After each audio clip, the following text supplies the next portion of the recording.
Okay, so one of the things about this project is it's not just in the Grove.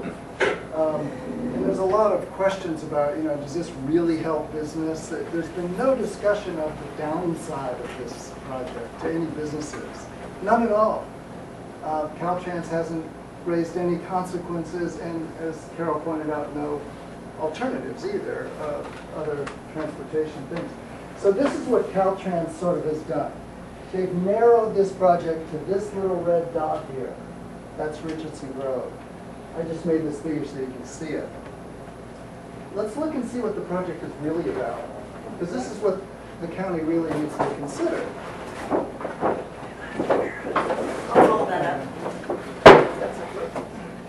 The part of the technological thing, these arrows, but It's the first version. Okay, so can everybody see this PowerPoint?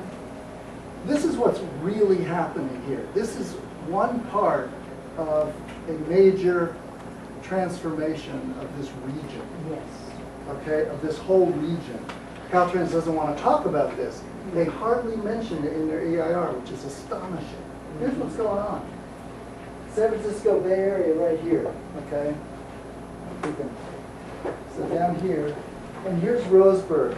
We have right in here, between I-5 and 101, and this stretch, if you're an STA truck, you can come in from the north, you're supposed to turn around here.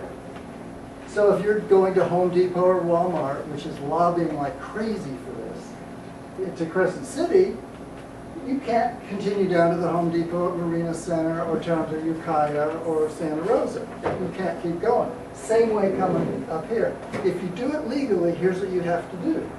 You get on I-5, you go to lovely Sacramento, or you bypass it. You go all the way up to this is 530 miles. This is 85 to 150 miles. This buffer in here, which I call a buffer, has economic consequences. Okay? Those are never considered. We could call them economic benefits. If you do, then this becomes a geographic advantage. Now, Caltrans tells us that these bigger trucks are going to result in fewer trucks on the road.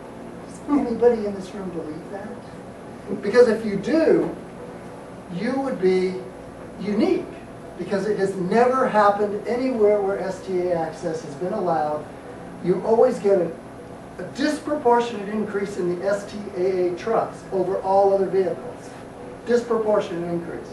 It makes sense, but it makes more sense when you really look at the map. You see these red 299, 199 coming down to Crescent City from Grants Pass, and 20 going through Lake County. These are on the, this is in the EIR phases right now. The idea of these roads is to bring trucks over from I-5 to 101. The idea of this project is to put more trucks on 101. That's the whole idea. It's to create a commercial thoroughfare. Kim Floyd knows this. She was quoted in the Trees publication as saying it's important to get trucks through the county. Somebody else mentioned that too. It's not for Humboldt County. This is for the trucks. The purpose is for trucks. It's not for Humboldt County. It's so that the trucks can just go back and forth. That's what sleeper cars are for. Sleeper cars are not so you can come to Eureka, visit the co-op, turn around and go back to Santa Rosa. That's not what happens. Whether or not it helps anybody, if you look in the EIR, Caltrans says it really doesn't help, because they say that you reach the maximum weight before you need a bigger truck for most things. Maybe not flowers, maybe not Coca-Tac, they still like clothes. But for heavy goods, a truck can only carry 80,000 pounds. It can't carry any more, no matter how long it gets. So most businesses will not be helped.